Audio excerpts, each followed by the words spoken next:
এইটো ভিডিঅ'ৰ জৰিয়তে আজি আমি আলোচনা কৰিম অনুশীলনী 1.1 প্ৰশ্ন নম্বৰ 2 দেখুৱা যে যিকোনো যোগাত্মক অখণ্ড সংখ্যাৰ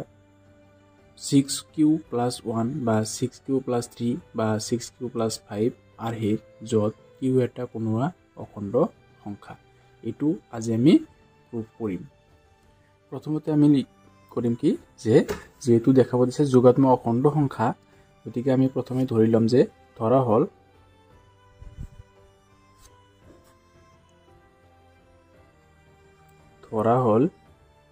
যে a হৈছে কোনোবা যোগাত্মক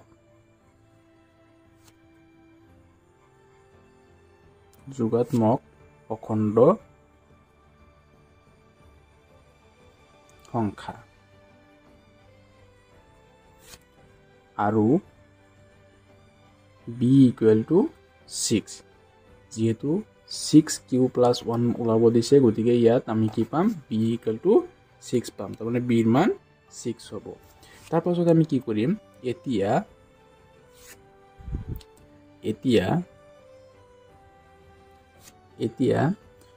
a আৰু b = 6 ৰ ক্ষেত্ৰত ইউক্লিডৰ বিভাজন প্ৰমেয়িকা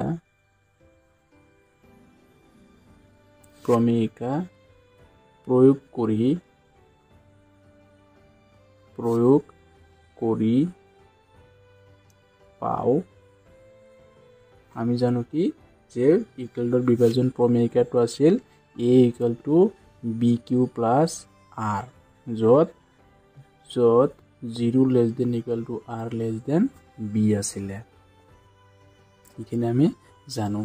এতিয়া যেহেতু আমাক কি প্ৰমাণ কৰিব লাগে যিকোনো যোগাত্মক অযুগ্ম অখণ্ড সংখ্যা 6q + 1 গতিকে যদি a ৰ মান যদি r =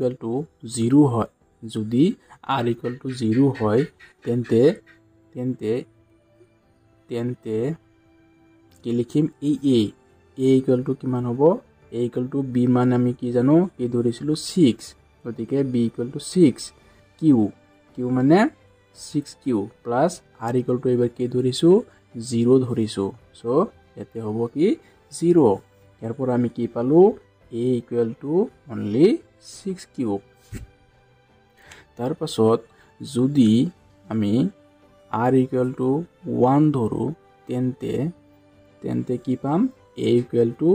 6q এবাৰ r মানে কি ধৰিছো এই ইউক্লিডৰ বিভাজন প্ৰমেয়িকাত r = ধৰিছো +1 গতিকে r = 1 লিখিলো। আকৌ আমি কি ধৰিম যদি r = 2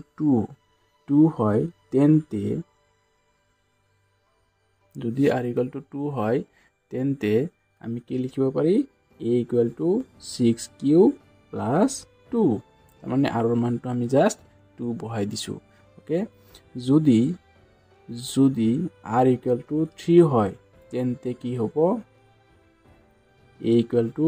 6q + 3 হ'ব আৰু যদি r = 4 হয় তেন্তে কি হ'ব তেন্তে a = 6q + 4 যদি r = 5 হয় তেন্তে a = হ'ব কি 6q + 5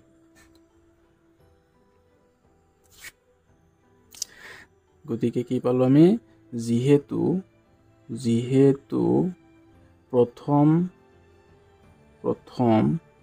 ধৰা হৈছিল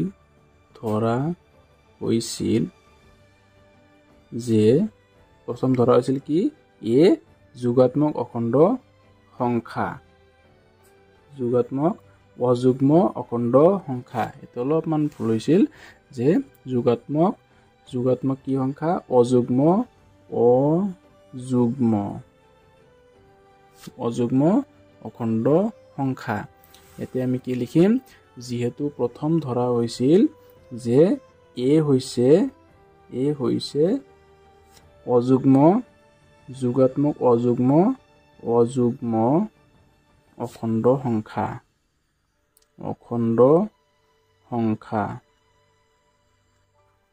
যোগাত্মক অযুগ্ম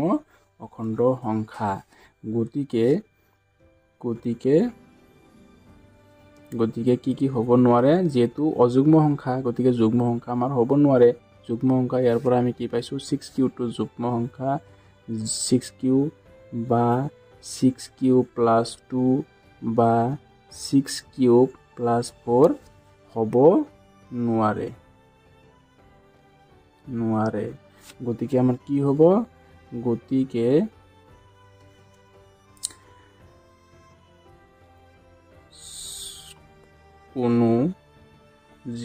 কোনো যোগাত্মক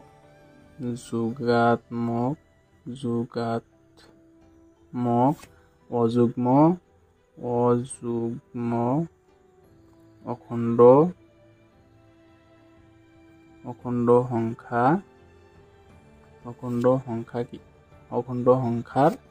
অখণ্ড সংখ্যাৰ আৰ্হি কি হ'ব, আৰ্হি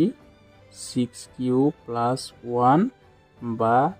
6 প্লাছ 3 বা 6 প্লাছ 5, য'ত কি কোনোবা অখণ্ড সংখ্যা।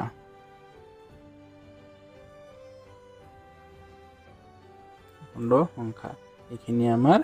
এনসাৰ। ওকে,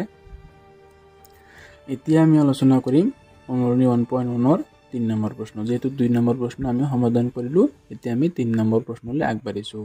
3 নম্বৰ প্ৰশ্ন কি আছে, 616 সদস্যৰ এটা সৈন্য বাহিনীৰ গোটে 32 জনীয়া এটা সেনা দলৰ পিছে পিছে কদম খোজকাঢ়ি যাবলগীয়া হ'ল। দুয়োটা দলেই একে সমান সংখ্যক স্তম্ভত কদম খোজকাঢ়িবলগীয়া হ'ল।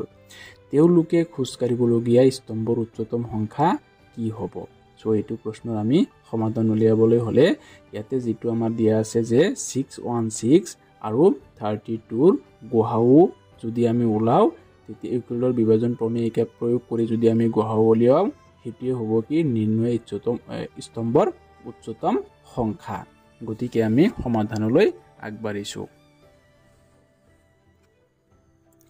কি আছে, 616 আৰু 32ৰ গসাউ, তাৰমানে গৰিষ্ঠ সাধাৰণ উৎপাদক এইটোৱে হৈছে কি, হৈছে নিৰ্ণয়ে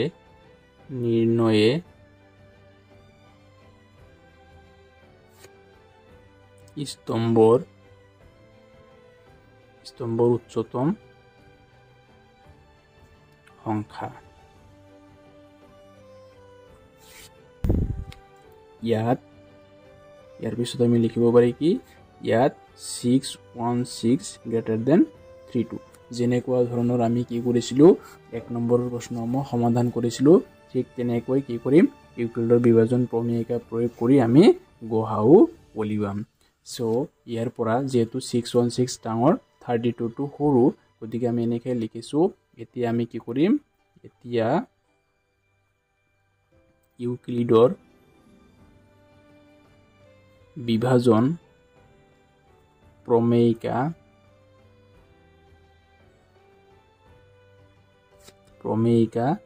প্ৰয়োগ কৰি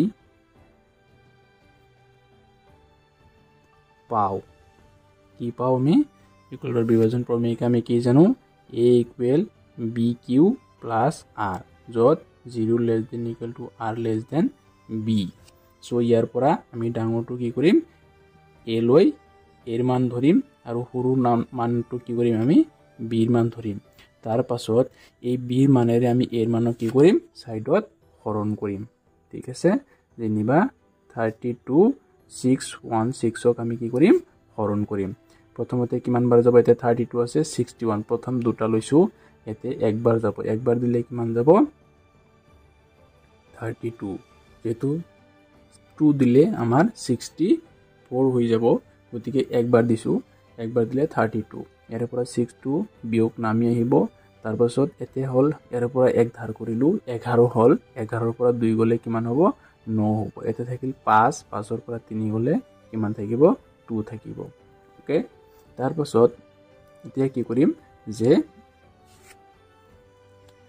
32 ক এবাৰ 296 ত মাজত কিমান বাৰ যাব যদি 9 বাৰ দিও আমি 9 বাৰ দিলে কিমান পাম 288 পাম ঠিক আছে তাৰ পাছত এতিয়া এতে হল 16 এৰ পৰা ধাৰ কৰি লৈ গলো 16 হল 16 ৰ পৰা 8 গলে 8 থাকিব এটা থাকিল 18 18 ৰ পৰা 8 গলে কিমান থাকিব 10 10 তাৰ মানে এতে 8 আছিল 8 ৰ পৰা 8 গলে 0 2 ৰ পৰা 2 গলে 0 তাৰ মানে বাকি কিমান থাকিল 8 থাকিল এতে আমি কিউৰ মান কিমান পালাম পালো 19 আৰু ভাগে মানে r ৰ মান কিমান পালো 8 পালো এইবাৰ আৰু কি কৰিম এই যেটো b মান আছিল সেই b মানটোক আমি কি কৰিম a লৈ আহিম a ৰ মান ধৰিম আৰু যেটো r ৰ মান পালো r ৰ মানটো আমি কি কৰিম b লৈ আহিম তাৰ পাছত এই আকো কি কৰিম এই b ৰ মানেৰে এবাৰ a ৰ মানটোক হৰণ কৰিম এতে কি পাইছো এবাৰ এই 8 এৰে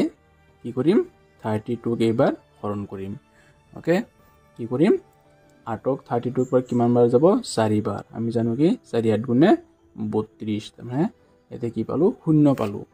ভাগফল কিমান পালো 4 আৰু ভাগশেষ পালো 0 যেহেতু আমি ভাগশেষ 0 পাইছো গতিকে আমি আৰু কৰিব নালাগে ইয়াৰ পৰা আমি কি পালো যেটো b ৰ মান পালো অৰ্থাৎ ভাজ্য পালো ভাজক পালো b ৰ মান হেতু আমি কি হ'ব হেতু হ'ব নিৰ্ণয়ে গহাও 616 আৰু 32 ৰ গহাও ওকে ইয়াৰ পৰা কি লিখিব পাৰি গতিকে 616 ৰ 6 আৰু কি আছিল 32 ৰ গহাও কিমান পালো এই যেটো b ৰ মান পালো হেতু হ'ব কি আমাৰ নিৰ্ণয়ে গহাও গতিকে আমাক কি উলিয়াব দিছিল যে স্তম্ভটোৰ উচ্চতম সংখ্যা গতিকে প্ৰথমে কি কৈছিলো যে 616 আৰু 32 ৰ যেটো গহাও উলিয়াব এটো হ'ব কি আমাৰ স্তম্ভৰ উচ্চতম সংখ্যা গতিকে নিৰ্ণয়ে কি লিখিব পাৰি নিৰ্ণয়ে স্তম্ভৰ উচ্চতম সংখ্যা হ'ব কি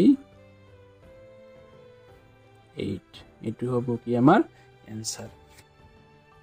আজিৰ ভিডিওটো এইখিনিতে যদি ভিডিওটো ভাল লাগে বন্ধুবৰ্গলৈ শেয়াৰ কৰিবা আৰু সাবস্ক্ৰাইব কৰিবা আৰু বেল আইকনটো প্ৰেছ কৰি ৰাখিবা যাতে এনে ধৰণৰ নতুন ভিডিও তোমাৰ তাতে প্ৰথমতে নটিফিকেশন পাই যোৱা ওকে